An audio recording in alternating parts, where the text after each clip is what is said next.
Did you know that the kid who played Daniel Tiger and DW Reed also voiced another insufferable cartoon brat? I don't want these silly medals anymore. Hey everyone, first off, thank you to everyone who helped me reach 80,000 subscribers. I'm currently working on my review for Won't You Be My Neighbor, so let me know what I should review for my next subscriber milestone video. So after my last video about Daniel Tiger and DW, a lot of you in the comments pointed out that there's a third twerpy toddler this kid has voiced. Yep, as it turns out, before he was Daniel Tiger and before he was DW, this actor made a name for himself as Mike the Knight, a pint-sized pain in the ass whose attitude is somehow more horrible than his poorly rendered face. I vaguely remember seeing commercials on Nickelodeon for this show when it was first airing, but after sitting down to actually watch the show, it is so much worse than I ever could have imagined. Not only is Mike the Knight a self-righteous little creep, but more often than not, he ends up creating most of his own problems so he can swoop in at the last minute to save the day. He'll even put his own friends in danger if it means he can make himself look like the hero. He's like Norman Price if he was friends with an actual fire-breathing dragon. Like I said in my last video, I'm not trying to single out this one voice actor, but how ironic is it that one kid is responsible for voicing 3 of the worst cartoon hellspawns of the past decade? Someone at PBS watched Mike the Knight and said, "You know, this Mike kid is an absolute monster. Let's get the actor to voice 2 of the biggest brats on our network." Oh yeah, it's all coming together now. We've already seen what happens when Daniel Tiger and DW go head-to-head, but how does this cranky cub measure up to the ultimate knight of nitwits? Let's take a look at an episode from each show to determine which one is the bigger big-headed bully. But before that, make sure to like and subscribe and leave a hype, since I guess that's still a feature. Let's not waste any more time and delve right in. This video is brought to you by viewers like you. Thank you. Make sure to subscribe and help get this video to 10,000 likes. Let's start things off with the Daniel Tiger episode, Daniel Gets Frustrated, where the furious furball pretends to be king and then throws a tiger-sized tantrum because he can't get whatever he wants. Daniel Tiger has declared himself king, after leading the neighborhood in a coup against King Friday. Daniel pretends that a dragon has invaded his kingdom, and decides to call Prince Wednesday to help him defeat it. Wait, you overthrew the current king but kept his heirs alive? What kind of half-assed usurper are you, Daniel Tiger? Daniel goes screaming to his mom, who tells him to slow down and take a damn breath. As king, Daniel demands his mother invite over Prince Wednesday so they can play. His mom reminds him that Prince Wednesday is out of town, and that's when Daniel gets frustrated. He said it! He said it! Daniel whines that there's no point in being king if he doesn't have any subjects to boss around. His mom shows him a baby picture of how he liked to be king, even in diapers, proving that at one point in time, Daniel did in fact wear pants. Also, this just confirms that even as an infant, Daniel demanded to be the center of attention, even when in the presence of an actual prince. Daniel next tries to play his toy trumpet, and his music skills are so bad he breaks the trumpet in half.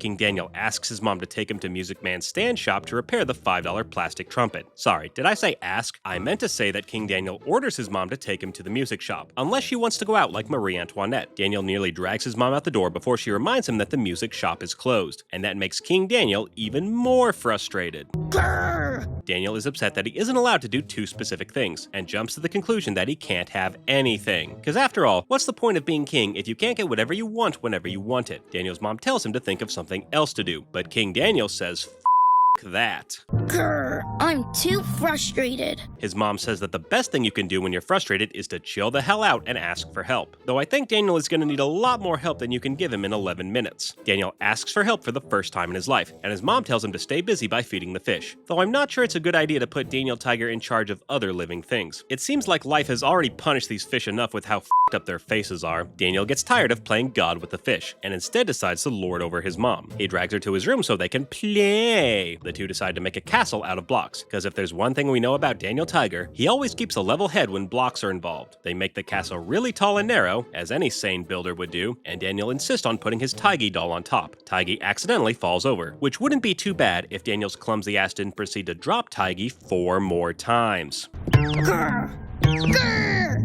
Grr. Daniel frowns so hard that his eyebrows threaten to break the camera. His mom tells him there's no point in getting frustrated over a stuffed animal, which would be some good advice if she didn't also lose her temper trying to balance this goddamn tiger toy on this janky-ass block tower. Like mother, like son. Oopsie doopsie. Mrs. Tiger accidentally knocks down all the blocks and assumes her son is about to lose his shit. I know that's what I'm expecting. Ironically, Daniel keeps a level head and helps his mom rebuild the castle so that it isn't a narrow, wobbly mess. The two finally get the stuffed animal to sit still, and Daniel declares Tiggy the king of the castle. Wait, I thought Daniel was the king, so did he yield his throne to Tiggy, or are the two somehow a pair of kings? Like the show, Pair of Kings. What kind of monarchy malarkey are you trying to pull here, Daniel? Daniel's dad gets home and asks to be the dragon of his son's imaginary kingdom. And seeing how the rest of the episode plays out, it feels like Mr. Tiger just wanted an excuse to chase his son around the house and destroy his shit. Can't say that I blame him. So clearly Daniel Tiger has a massive ego. He'd have to with a head that big. But I'm surprised that this is one of the few instances where Daniel actually restrains himself and prevents things from getting any worse. Perhaps there's hope for this one yet. Now let's take a look at Mike the Knight and the most medals, where the naughty knight bullies his friends into putting themselves in danger just so he can look like the hero. It's a peaceful day in the kingdom when Mike the Knight decides to visit the blacksmith. Mr. Blacksmith! That's Mr. Dr. Professor Blacksmith to you. It turns out Mike has been reading up on how knights earn medals and is eager to get one as soon as possible. But Mike can't just settle for one medal. No, he's got to catch them all. I choose you! Hey kid, get your dirty feet off the blacksmith's anvil. Mike suits up a la Iron Man, only to find his sword has been transformed into a mirror, which I guess is a running gag throughout the whole show. Sparky says Mike can use the mirror to look at himself after he's won all his medals. Though considering how big of a narcissist he is, he'll probably end up staring at his own reflection until he starves to death. Mike heads back to the blacksmith, where we see how Squirt the Dragon got his name. Squirt? Gross. Mike has the blacksmith make a bunch of medals so he can give them to himself anytime he does something knightly. Sparky says the medals are too heavy for him to carry, but Mike insists the bag will get lighter once he starts earning medals. Can't argue with that line of reasoning. Mike rides off without paying the blacksmith, leaving his friends to pick up the tab. Mike decides to earn his first medal on the archery course. He gets a bullseye and has Sparky pin one of the medals to his sash, even though I'm pretty sure it doesn't count unless the king gives you the medal. That'd be like grading your own paper and giving yourself an A. Mike tries to earn his next medal by hitting a moving target, and tells Squirt to fly around with the target in the air. Mike promises not to shoot Squirt by mistake. And yeah, I get that these aren't real arrows, but I wouldn't trust Mike to not hurt his friends. Mike gaslights his dragon friend into becoming a human target. You'll win another medal! You do want that, don't you? If you were my real friend, you'd want me to risk your life so I can win a medal I made for myself. Right, Squirt? Squirt assumes the position as Mike proceeds to shoot him not once, not twice, but 3 times in a row. But I guess it was all worth it if it means Mike can get another stupid medal. I award this medal for not hitting Squirt. Honestly, not killing his friend is probably the most knightly thing Mike has ever done in his entire life. Mike starts to notice how heavy the medals are in his chest, though I'm not sure how he can tell seeing how he's already wearing 10 tons of armor. Mike next tries to earn a medal by quote-unquote bravely facing difficulties, which the numbskull knight interprets to mean riding his horse through a thorny briar patch. Mike again bullies one of his friends into helping him pull off this arbitrary task, because I guess his horse counts as one of his friends. Mike weighs down his horse with his heavy-ass medals, and then forces him to ride unguarded through the thorny woods. The horse emerges the thicket covered ass to end with thorns and briars, but Mike assures him it'll all be worth it once he gets another damn medal. Just think how good you look with a knight with 3 medals riding you! But think how much better he'd look standing over a certain knight's shallow grave. Instead of picking the thorns off his horse, Mike demands his third f***ing medal, leaving his steed to whimper in pain. Mike is now barely able to walk with the weight of his medals weighing him down, but insists there's still room on his sash for one more participation award. It turns out the bravest thing a knight can do is rescue someone from a dangerous situation, so Mike assumes he has to create a dangerous situation to rescue someone from. Genius. He convinces Sparky to let himself get kidnapped by Vikings, since he's the last friend Mike has yet to screw over. Squirt tries to convince the young knight that he's lost his damn mind, but Mike assures him it's all for the greater good. And it is so I can win another medal. You do want me to, don't you? Kid, if you don't wipe that damn smirk off your face. Mike continues to gaslight his friends and forces his poor horse to drag his heavy ass down to the seashore. Mike uses Sparky to lure the Vikings ashore, who act more like feral pigeons than feral warriors.